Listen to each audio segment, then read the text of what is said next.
Pemirsa, kita di segmen kali ini akan membahas terkait dengan bagaimana evaluasi pemerintahan Jokowi Maruf Amin di sektor ekonomi ya, mengingat ini sudah tahun ketiga kepemimpinan Jokowi Maruf Amin memimpin Indonesia. Iya, apakah sudah terhubung bersama kami Dekan Fakultas Ekonomi dan Bisnis UI, Pak Teguh Dartanto. Selamat pagi Pak Teguh, salam sehat Pak. Pagi Pak Teguh. Selamat pagi Mbak, pagi, sehat selalu. Baik, di studio ada Eva dan juga Reno. Pak Teguh, apa catatan Anda terkait dengan refleksi 3 tahun pemerintahan Joko Widodo Kiai Haji Maruf Amin di bidang ekonomi? Oke, terima kasih. Selamat pagi para pemirsa. Catatan kami memang Pak Jokowi Maruf Amin di bidang ekonomi ini bulan madunya tahun 2019 ketika dilantik langsung ada COVID-19 yang ini mendisrupsi ekonomi. Kalau dilihat memang ekonomi di tahun 2020 mengalami perlambatan minus 2,1%, tetapi ekonomi di tahun 2021 bisa rebound dengan pertumbuhan 3,7%. Menurut saya ini juga cukup bagus lah ya, ekonomi kita bisa rebound di tahun 2021. Dan di tahun 2022 ini dengan kondisi yang menurut saya penuh ketidakpastian, tetapi ramalan-ramalan dari berbagai lembaga internasional maupun dari lembaga domestik, perekonomian kita masih akan tumbuh sekitar 5,2 sampai 5,4%. Mungkin catatan yang ingin saya sampaikan adalah selama COVID terutama tahun 2020 terlihat bahwa ekonomi kita Indonesia memang tidak turun drastis dibandingkan yang lain, tetapi ketika recovery juga tahun 2021 pertumbuhan kita juga tidak melonjak drastis. Artinya memang ekonomi Indonesia ini kalau boleh dibilang ya relatif sedang-sedang saja lah gitu loh, tidak masuk mendalam di dalam krisis, tetapi juga tidak rebound secara cepat. Menurut saya sih ini menunjukkan bahwa ada dua hal. Satu, mungkin itu bisa menunjukkan resiliensi dari ekonomi Indonesia. Yang kedua juga bisa jadi menjadi indikator ya kita ini sebenarnya bisa menunjukkan tadi resiliensi ekonomi. Dan yang berikutnya adalah perekonomian Indonesia ini memang berbeda dengan karakteristiknya dengan perekonomian di ASEAN yang lainnya, karena perekonomian Indonesia ini tidak terintegrasi dengan perekonomian global, sehingga ketika krisis juga nggak mendalam, ketika rebound juga biasa-biasa aja. Baik, Pak Teguh, kita bisa bilang di tahun 2020, kemudian di tahun 2021 Indonesia menghadapi krisis kesehatan begitu ya, krisis pandemi COVID-19. Berarti kita bisa simpulkan secara dini begitu bahwa pemerintahan Jokowi Maruf Amin ini sedikit sudah terlatih manajemen ekonomi di tengah krisis yang melanda dunia. Nah, berbekal pengalaman menangani krisis keuangan di tengah pandemi COVID-19, apakah Indonesia juga akan mampu survive di tengah krisis yang akan berpotensi besar terjadi di tahun 2023? Karena kabarnya akan ada resesi global di situ. Kalau melihat dari pola ekonomi kita di tahun 2020 dan 2021, saya masih optimis bahwa perekonomian kita cukup resilient menghadapi resesi prediksi resesi global di tahun 2023. Karena perekonomian kita selain berpengalaman juga perekonomian kita tadi tidak terintegrasi dengan perekonomian internasional yang cukup dalam, sehingga dampak dari resesi global itu pelan-pelan lah memberikan dampak ke ekonomi nasional melalui kegiatan ekspor impor. Yang kedua, perekonomian kita itu cukup besar ya, karena Indonesia ini punya size perekonomian penduduk yang besar, sehingga itu menjadi modal kita menghadapi krisis global di tahun depan. Baik. Dampak resesi untuk Indonesia yang dirasakan langsung oleh masyarakat apa saja, Pak Teguh?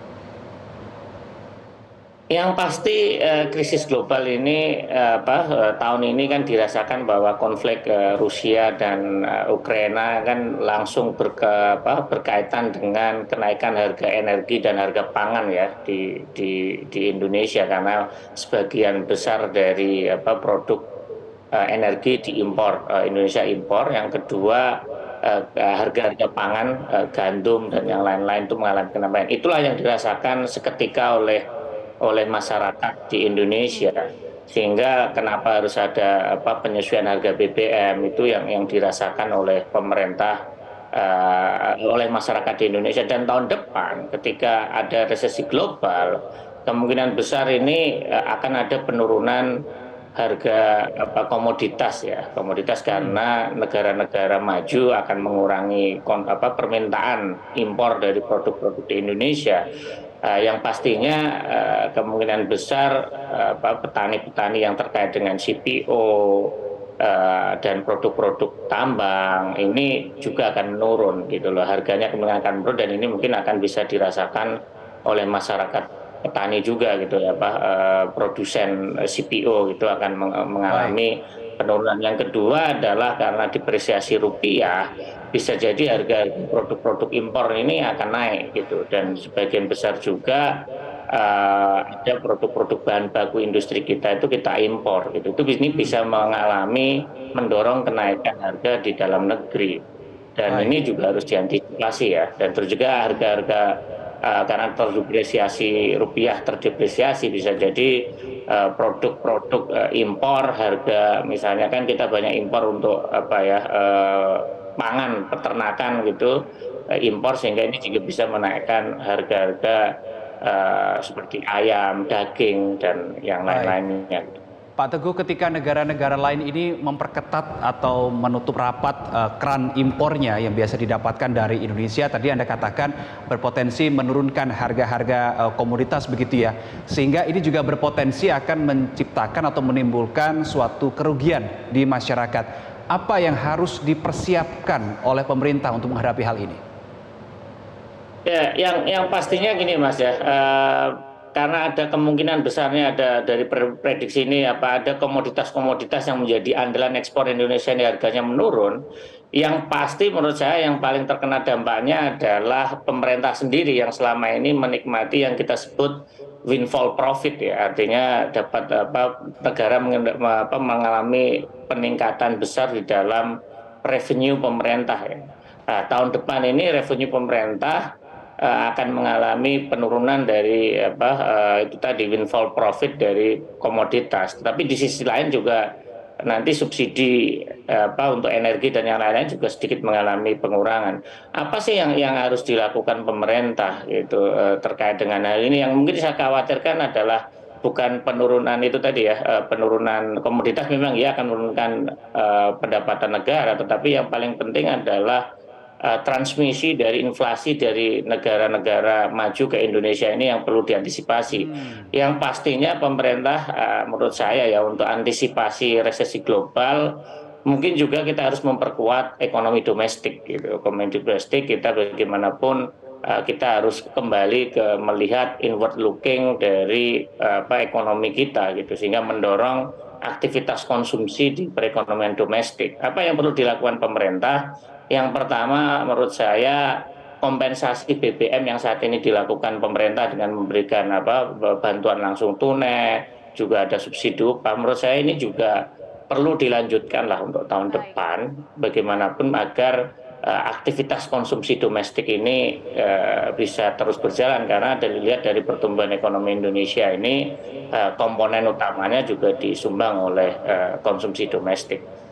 Soal konsumsi domestik ini, sektor apa yang bisa menjadi tumpuan dan juga harus terus dorong untuk bisa menjadi langkah antisipasi juga Indonesia untuk menghadapi ancaman resesi global tahun depan?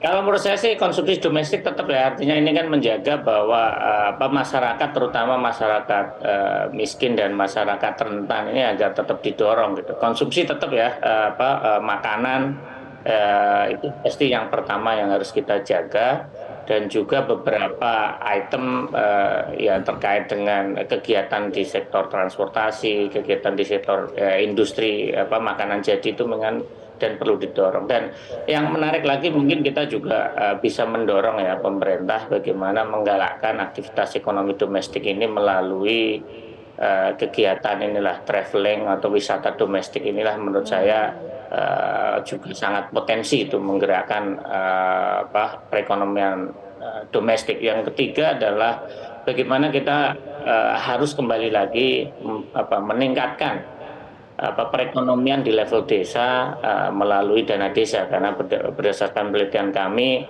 dana desa ini cukup efektif sebagai buffer ketika terjadi pada masa-masa COVID gitu. Artinya memang ini kita harus kembali lagi ke perekonomian domestik, dan kita juga mendorong aktivitas di level bawah yang sangat bawah sekali, yaitu di daerah pedesaan dengan melalui dana desa.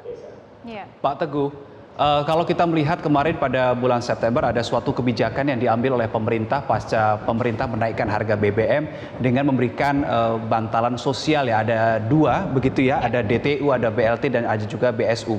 Nah, tetapi kalau kita melihat nominalnya, Pak Teguh, 600.000 untuk beberapa bulan, untuk 4 bulan setidaknya ya. Apakah Anda melihat ini, apa yang Anda evaluasi? Karena mungkin nominal 150.000 per bulan pemerintah hanya berpikir dari sisi warga membeli BBM, bukan warga membeli barang-barang lain yang juga berpotensi harganya naik sebagai imbas kenaikan harga BBM. Apa evaluasi Anda soal kebijakan ini? Menurut saya evaluasi dari kebijakan ini memang ada 3 hal yang perlu kita pikirkan. Yang pertama adalah tepat waktu. Artinya bantuan itu diberikan tepat waktunya, pas ketika memang terjadi kenaikan ataupun kebijakan itu, dan bantuannya langsung diberikan. Dan itu sudah dilakukan. Yang kedua adalah tepat jumlah dan tepat panjangnya seperti tepat jumlah. Ini yang mungkin juga perlu dipikirkan. Angka 600.000 ini menurut saya perlu dipikirkan ulang lah. Artinya kan angka ini perlu ditambah agar masyarakat ini aktivitas konsumsinya terjaga. Yaitu tadi saya setuju bahwa itu konsumsi masyarakat kan kenaikan harga nggak hanya di BBM tetapi juga merambat ke sisi yang lain. Ya, jumlah ini menurut saya bisa dinaikkan, tapi kan sekarang sudah dilakukan 600.000, tetapi menurut saya ini yang perlu dibutuhkan tepat jumlah. Yang berikutnya adalah tepat data. Siapa yang berhak, inilah yang menurut saya sangat penting sekali, dan menurut saya ini adalah problem terbesar dari bantuan sosial itu adalah terkait dengan database.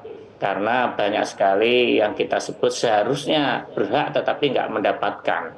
Nah, ini yang perlu database yang baik, itu adalah yang menurut saya yang penting.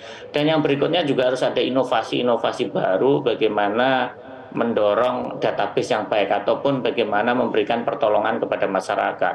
Selama ini kan yang mendapatkan masyarakat ditentukan oleh pemerintah. Bisa nggak ya kita punya yang kita sebut namanya adaptive social protection, artinya bantuan sosial yang adaptif itu. Orang yang terkena dampak, orang yang sudah megap-megap itu punya hak untuk mendaftarkan diri gitu, walaupun ini membutuhkan verifikasi dan yang lain-lain gitu. Karena pada kondisi urgent seperti ini, masyarakat yang terdampak juga harus punya hak, punya suara untuk menyampaikan kondisinya, dan itu juga perlu dibantu. Baik, Pak, soal tadi perlindungan sosial dan penguatan pemulihan ekonomi ini menjadi respon yang sudah dilakukan oleh pemerintah Indonesia, selain juga BI menaikkan suku bunga acuan dan memperkuat suplai dan rantai pasok kebutuhan pokok. Nah, respon cepat apa lagi yang bisa Anda sarankan untuk pemerintah Indonesia dalam menghadapi ancaman resesi global? Ya, yang pastinya kan tadi bansos-bansos yang dilakukan kan untuk merespon dari adanya kenaikan BBM ya, Mbak. Ya, menurut saya di tahun depan ini juga bisa diperpanjang lagi, karena kan biar menjaga konsumsi masyarakat itu tetap terjaga gitu. Sehingga menurut saya perlu langkah-langkah antisipatif yang dari awal yang perlu dilakukan oleh pemerintah agar masyarakat ini konsumsinya bisa terjaga, sehingga bansos-bansos ini menurut saya bisa dilakukan tahun depan, minimal di awal tahun 2023 gitu, sehingga bisa memastikan dan ini memberikan confidence buat masyarakat bahwa pemerintah hadir gitu, sehingga memberikan kepercayaan diri masyarakat bahwa kita akan baik-baik aja. Itu yang pertama. Yang kedua juga bagaimanapun juga kita nggak bisa mengandalkan konsumsi domestik, tapi bagaimana mendorong dunia usaha ini juga terus berkembang, terus berjalan di tahun 2023. Harus ada insentif-insentif baru yang perlu diberikan gitu.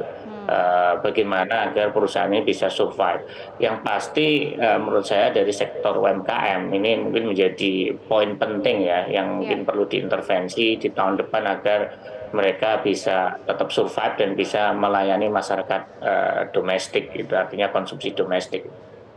Baik, terima kasih Pak Teguh Dartanto, Dekan Fakultas Ekonomi dan Bisnis UI yang sudah bergabung bersama kami di Metro Pagi Prime Time, memberikan juga sejumlah catatan begitu ya untuk pemerintah, karena masih ada beberapa waktu lagi untuk masa kepemimpinan Presiden Joko Widodo dan juga Ma'ruf Amin. Terima kasih Pak Teguh, selamat Salam pagi. sehat.